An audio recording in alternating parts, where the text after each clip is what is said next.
Hey,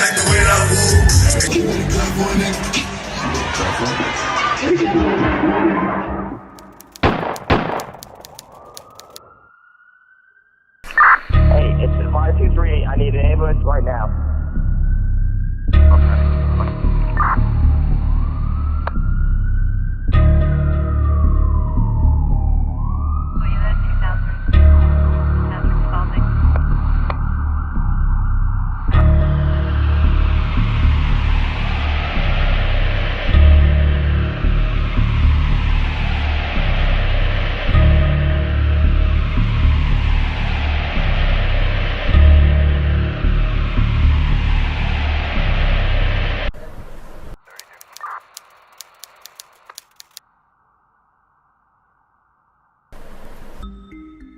Bashar Jackson was born on July 20th, 1999, in Brooklyn, New York, to a Jamaican mother and Panamanian father.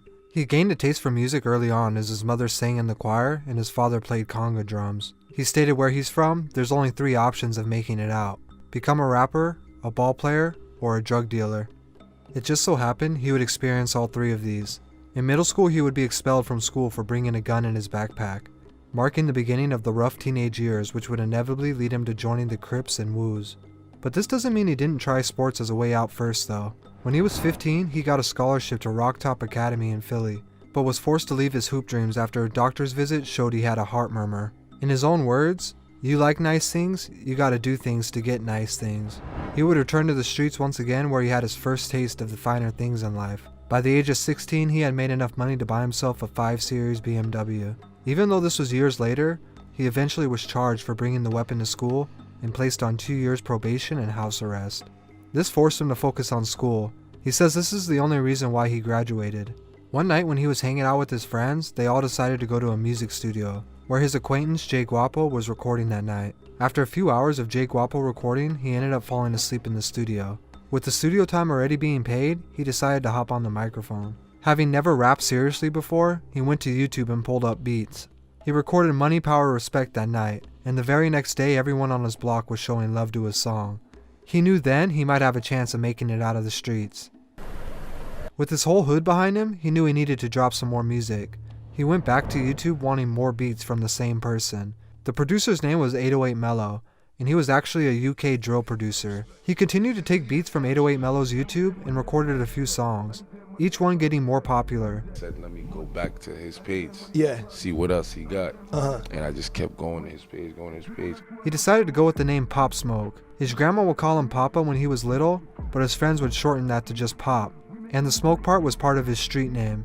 After dropping his single Meet the Woo, it would get 100,000 views its first day. This changed everything. His music would catch the attention of a producer named Rico Beats. Rico Beats was good friends with Steven Victor, who had just launched his own label, Victor Victor Worldwide, and was looking for new artists to sign. Steven reached out to Pop Smoke and they decided to meet later that week in his New York office. It was in this office that Pop Smoke not only signed his first deal, but he and Steven would come up with a game plan of how he was going to change the game forever. While they met, Pop showed Steven he had talent far outside of the drill music he had been putting online. He could actually sing too, and he was pretty good at it. Steven told Pop he wanted him to drop a few tapes where he would take over the whole subgenre of Brooklyn drill, and after, if he was patient, they would debut his album showcasing his drill and his more marketable singing side. While this is going on, 808 Mellow is in the UK watching Pop gain a bigger and bigger buzz off his beats, without paying him. He reached out to Pop Smoke for payments of his now pretty popular songs, but instead of getting money, Pop offered to fly him out to New York and work in-house on his upcoming mixtape, Meet the Woo. Just before dropping his tape, he released his single titled Welcome to the Party, and his life changed forever. The song went crazy, and he was no longer a struggling local artist. The whole state of New York knew who he was. With his name circulating the streets, they knew it was time to drop his debut tape. On July 26, 2019, Meet the Woo Volume 1 officially dropped. Dior would peak at number 22 on the Billboard Hot 100, and would later go platinum, taking his career to the next level. After the release of this tape, Pop began to break into the mainstream, getting co-signs from multiple major artists. With the success of his tape, he was finally starting to sell out bigger shows too. Even Travis Scott invited him to perform on his Astro World Tour. But the music wasn't just popular in the United States. Because 808 Mellow and Pop Smoke's music bridged the gap between UK drill and New York, even people overseas were catching wind of the music, and wanted to hear more after the UK rapper Skepta remixed Welcome to the Party. This was a huge moment because Skepta is known for being one of the biggest drill artists in the UK, and this would bring more attention to Pop's music. Ultimately, the popular DJ Semtex would invite Pop to come perform overseas, despite promoters being skeptical due to him only having a few songs out. It didn't matter though, he was already becoming a superstar, selling out every show in the UK. The UK embraced him like no American rapper before. He was the only one to bring the UK drill sound to the United States and do it successfully. After returning home and enjoying the rest of his 2019, he went on a promo run, hyping up his coming tape, Meet the Woo 2. In January, he attended a Louis Vuitton fashion show in Paris, but on his trip back to New York, the FBI was waiting for him and arrested him. He was held for allegedly stealing a Rolls-Royce Wraith valued at $375,000 from a home in Los Angeles. He was later released on $250,000 bond, but prohibited from traveling outside the United States without permission.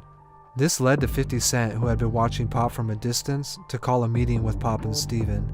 50 led the meeting by warning him he didn't need to be doing these things anymore. He told him to watch his friends and the company he keeps, because they're waiting for you to fuck up. They aren't really your friends. 50 would tell him to follow his guidance. He could get anyone on the phone, he said.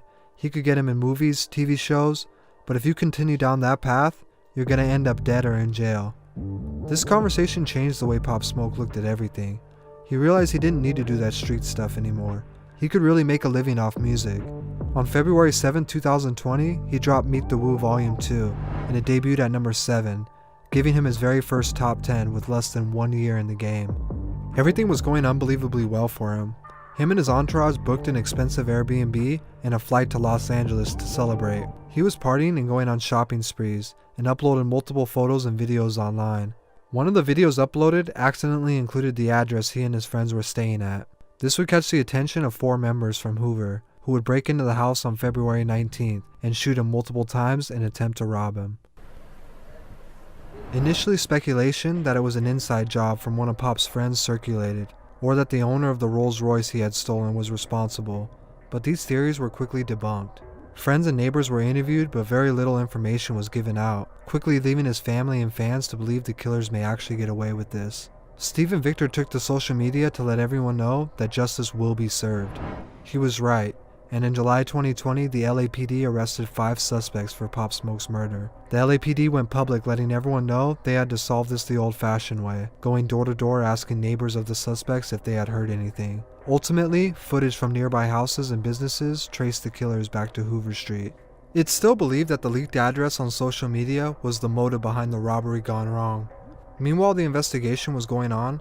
50 Cent had reached out to Steven, telling him he wanted to executive produce Pop Smoke's posthumous album.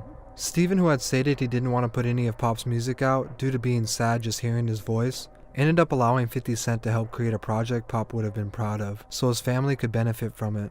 50 started reaching out to multiple artists and started filling open verses on unfinished songs. On July 3, 2020, Pop Smoke's debut album, Shoot for the Stars, Aim for the Moon, was released, and it debuted at number 1, with 251,000 copies being sold its first week. With the number 1 album and his killers behind bars possibly facing a death penalty, it felt like a small win in the right direction. But the truth is, none of this needed to happen. He was only 20 years old with under a year in mainstream rap, and he had already managed to create a whole new sound. Although he's gone, his music will live forever. Always had the switch, I could come with her, figure how to finish.